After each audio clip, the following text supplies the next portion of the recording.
We're gonna hit up some windows today also.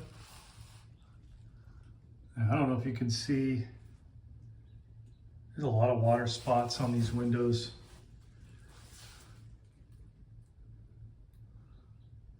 These were cleaned by a national company about 6 months ago. But windows, they need to be maintained in reality about every week. I know people in Florida don't want to hear it, but if you go to England, they clean these every week, not once every 10 years.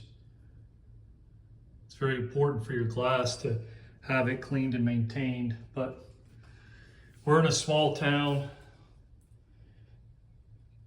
Unfortunately, people don't think that way. I know people are strapped for cash, don't have the money to clean their windows often.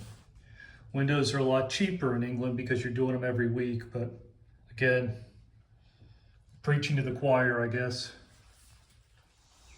We got all these windows soaked up. This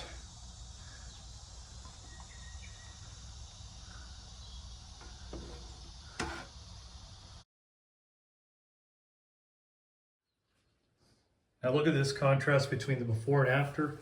No Windex, no ammonia, no streaks, no haze. Haze-free window cleaning. We used our solution, mopped it in, and then we extracted with the squeegee. It's beautiful, right? Just look. There isn't any haze. There's no more water spots here. It looks great. This is a tinted window, so you got to be extra careful of what you use. But you can see it's a 180 difference. Just looks magnificent.